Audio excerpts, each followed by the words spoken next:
Znači, počeli smo. Dobrodošli, dragi gledalci. Prvo, da vam kažem, hvala što ste bili strpljivi i evo, napokon smo našli novi program za snimanje. Možemo da snimimo nešto o situaciji na frontu u Ukrajini.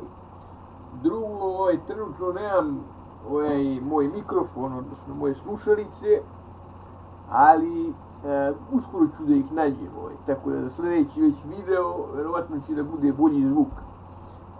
Uglavnom, eto, izanalizirat ćemo danas situaciju u Ukrajini, a sutra možda situaciju u Iranu. Tako da, eto, vidjet ćemo što se tiče toga. Znači, stanje na frontu se zaista nešto malo se i promenilo od kako smo bili prošli put. Ima nekih napredovanja, nekih ukrajinskih, nekih ruskih. Sad ćemo sve to da vidimo. Evo, da počnemo od nekih ukrajinskih uspeha. Znači, kad smo snimili zadnji put video, znači, Rusi su bili nadomak samog grada Zaporožja, znači bili su ovde kod ovog Primorskog. Sad dobro, znači vidimo da je to bio jedan tanak pojas. U stvari oni su držali ovaj grad, malo, znači neprecizno prikazano, ali van toga nisu držali ništa. Bukvalno, znači, tu su bili tek onako. Znači, trebalo je sad oni da zaobiđu odbranu sa južne strane i sa istočne. Vidimo da se istočne i dalje zaobilaze. Znači, ovde negde ide prva linija odbrane, znači ovde negde je druga. Oni vidimo da ovu prvu počinju da zaobilaze s istoka, to se nije promenilo. Oni su i dalje tu, ali pokušaj da se zaobiđe sa južne strane, odnosno da se s juga probije, da se onda zaobiđe i sa zapada, znači on nije uspeo. Ne verujem da bi išli direktno na Zaporožje, jer vidimo da se ovde širi ova rečica, znači, koja se ranije ulivala u Dnjepara, sad je tu ova močvara, znači, tako da ona nije baš podobna za vođenje rata i dalje, ali eto, tu je bilo ranije jedno veštačko jezero pre nego što su Ukrajinci razneli branu, ali dobro, to je što se tiče te strane, znači neka blaga napredovanja. Uglavnom, pre bih rekao konsolidacija ukrajinske odbrane nego ofanziva. Ovde već imamo jedno zaista realno napredovanje sa ukrajinske strane, međutim, malo na ovoj karti se ne vidi, malo je preuveličano. Ja sam gledao neke druge karte i nije to.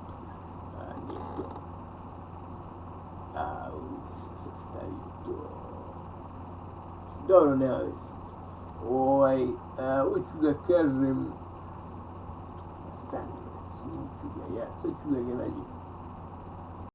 Evo, znači, našli smo kartu, znači, poenta je, znači, ja sam ovo malo izmenio, uneo sam kako sam vidio na drugim kartama nekim, znači, stanje na frontu, znači, ovde su malo ovi prozapadni izvori koji su pravili ovu kartu, oni su malo kartu pomerili u ukrajinsku korist.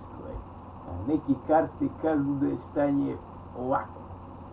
Znači, tako da to otprilike prepolovljava ovo što oni tvrde da su zauzeli, ali svakako, znači, nekih 100 km, možda 150 je otišlo ovde u korist Ukrajine. Znači, oni su videli da preti velika opasnost, znači, gradu Zaporožju, što s ove istočne strane, što s ove južne, pa su rešili da malo naprave pritisak. Mada ja i dalje mislim da se oni nalaze ovde, ali ako su Ukrajinci, recimo, ovde, odmah se vrši pritisak i na ovaj deo, tako da moguće da oni uspeju da zauzmu ostatak plavog u nekom narednom periodu, i tako da umanje opasnost direktno po gradu. Međutim, Rusi će nastave da ga obilaze iz pravca Bulja i Polja. Tu su, znači, ti neki uspesi ukrajinske strane i oni su otprilike tu i završavaju. dalje imamo samo ruski uspehi, ruske napredovanja. Znači, prvo zauzeti grad Konstantinovka, ovdje nije prikazano realno stanje, opet znači Rusi praktično drže cijelo grad. To je sada realno tako. I to je jedan od ova 4 glavne utvrđenja, znači na ovom pravcu, znači Donbaskom, znači i to je zaista velika stvar. Dalje vidimo da se približavaju ovdje i samim ovim glavnim utvrđenjima, znači samom Slovijansku i samom Kramatorsku, znači iz pravca Bahmuta i pravca Severska, znači ranije je front bio odmah od Severska, znači međutim padom Severska Rusi su uspeli da dosta potisnu front, znači prema Slavijansku i prema Kramatorsku, a također vidimo da su Rusi ušli su u Liman, znači ovo je već 3. bitka za Liman, ako se ne varam. I u svakom slučaju vidimo da Liman još uvijek se brani, znači još uvijek su Ukrajinci u Limanu, to je u stvari tačno prikazano. Ovdje ne vidimo baš da je pala Konstantinovka, ali ona je realno pala, karta nije tačna, međutim Liman još uvijek nije zauzet, tako da još uvijek se vode borbe za Liman. Međutim, Rusi mu zalaze sa više pravaca, ali Ukrajinci pokušaju ovdje da se probiju i da onda oseku ovaj deo, sad ne znamo, vidjet ćemo da će da uspeju u tome, ali i oni su sami ovdje u dosta nepovoljnom položaju. Pogotovo ako padne Liman, ovdje krak će da bude presečen. U svakom slučaju, trenutno se vode borbe za Liman, nemamo drugo ništa da kažemo po tom pitanju. Međutim, ima ovdje, znači, kod Borojeva jedan veći sektor koji je pod ukrajinskom kontrolom, eventualnim padom Limana on bi postao fokus, a također ili padom onda Kupjanska on bi postao fokus. Rusi će da gledaju da u sljedećem periodu konsoliduju ceo, znači front duž reke Oskola, znači i da se lepo tu naslone, znači na Slavijansko, da ga gledaju sa severa onako i da ga probaju da ga zaobiđu nekim eventualnim prelaskom reke, tu radili prvo moraju da konsoliduju ovu stranu reke. Ovamo kod samog grada Kupjanska, oni su skoro u potpunosti konsolidovali tu stranu reke. Vidimo jedan uzak pojas tu koji još ne drže. Opet još jedna greška na karti. Oni praktično drže celu istočnu stranu grada. To nije tačno prikazano na ovoj mapi. Međutim, u zapadnom delu grada još uvijek se drže Ukrajinci. Međutim, vidimo i da tu na zapadnoj strani Rusi su itekako prisutni. To je zato što imaju ovdje od Dvorčine, imaju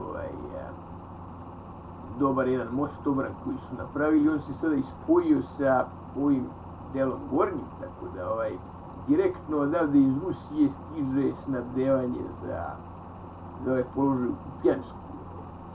I one idu duž ove reke Oskol. Sad idu paralelno s rekom, ali sa ove zapadne strane. Međutim, ono što je stvarno ovdje sada najveći uspeh Rusije u ovom mesecu, to je ogromno napredovanje iz Volčanska, znači i sad se vode borbe za Beliko od Jazije, a ako on padne, a verovatno hoće, jer tučno da ga obilazi sa više strana i to nije neki veliki grad, onda će da krenu na Veliki Buruk. To sam ja pričao prošle godine, da će da Rusi verovatno pokušaju da konsoliduju i da odlome cijelo ovo pače. Znači, ako bi pao Veliki Buruk, znači cijelo ovo pače bi se odlomilo i onda bi Rusi mogli da zauzmu i zapadni deo grada. I onda imali mnogo jaču vezu. Tako da, ako bi eventualno pao Kupijansk, onda bi mogli da krenu na Izjum odatle. Tako da,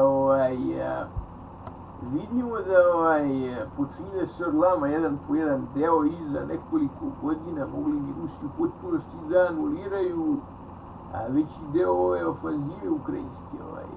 A izgleda definitivno kao da će da anuliraju ovaj jedan deo koji je ceo bio ovde. Znači to je jedan, pa nije veći deo, ali jedan značajan deo. Će da anuliraju, znači ako uspeju da uzmu Liman i Kupijansk, znači, ali dobro, znači radi se na tome da se opet zađe s leđa Slavijansku i Kramatorsku. Vidimo da ovako napredovanje direktno kroz Donbas išlo bi jedan grad godišnje, tako da za sada ne verujem da će oni da uspeju da osvoje to, ali u Harkovskoj oblasti počinju sve brže i brže da napreduju i sve izglednije da će da ovde pukne front u potpunosti da se raspadne. Dalje nekih većih promjena na granici nema, ali evo, ako pogledamo sad ovo što se sprema, ako bi se odlomilo ovo jedno veliko parče, to bi bila već ozbiljna tampon zona, nikakvih više potencijalnih napada. Na Belgorod ne bi mogli da budu, znači, čak ni s ove strane, znači, a već imamo i ovde tampon zone, tako da i odatle ne može da bude.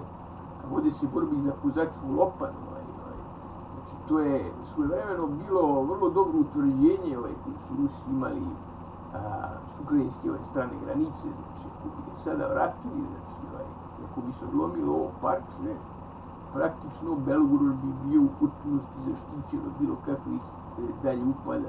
Dalje vidimo da Rusi imaju tampon zone u Surskoj oblasti, gde je nekad bila ofanziva prema Kursku i onda, znači, praktično vidimo da bi bili i Belgorod i Kursk u potpunosti zaštićeni, ako bi ove operacije uspele, u potpunosti bi bili zaštićeni od bilo kakvih ukrajinskih napada. Onda bi eventualno, ako bi hteli Ukrajinci da probaju neku invaziju Rusije ponovo, jedino mogli da idu na Brijansk.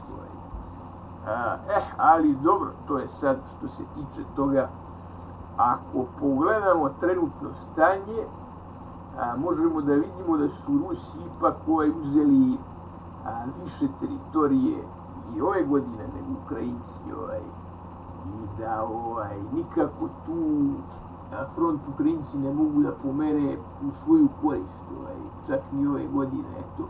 Iako istina je da se neto dobitak Rusa u odnosu na prethodnu godinu smanjio, ali to je i zato što nema više velikih razmaka, znači između ovih naselja, znači kao što je bilo recimo između Toretska i Pokrovska, ako sada se ofanziva vodi po ovoj nekoj liniji Torec-Konstantinovka, mi vidimo da oni su mnogo bliže gradovi, pošto se teže vode borbe za te velike gradove, normalno da se sporije i napreduje ako taj sledeći grad mnogo bliže, ali neka dinamika koju smo videli u prethodnih nekoliko godina, to je da se zauzima jedna aglomeracija, da ne kažem grad, pošto Mirnograd i Pokrov su bili dva grada, zauzima se jedna aglomeracija godišnje na jednom pravcu, mada veći deo, prošle godine veći deo je zauzeti od Kupijanska, mada deo su vratili, tako da gledamo potpuno zauzete aglomeracije, znači ostaje po jedna, tako da taj trend se nastavlja i dalje, samo što su gradovi gušće raspoređeni na pravcu na kojem su se Rusi fokusirali ove godine. Uglavnom, znači, ništa se drastično nije promenilo u smislu trendova u odnosu na prethodnu godinu, a boga mi na frontu se uopšte nešto mnogo nije promenilo globalno gledano ove godine, osim pada Konstantinovke, to je to značajna stvar. I eventualno ako se odlomi ove godine cijelo ovo parče, to će biti još jedna značajna stvar. Ovako možemo da konstatujemo samo za sada jedno rusko širenje tampon zona, znači mada to jeste u ovom trenutku najveće pomeranje fronta koje se desilo ove godine. Ništa, to bi bilo to što se tiče situacije u Ukrajini. Pratit ćemo i dalje i vidimo se u nekom narednom videu.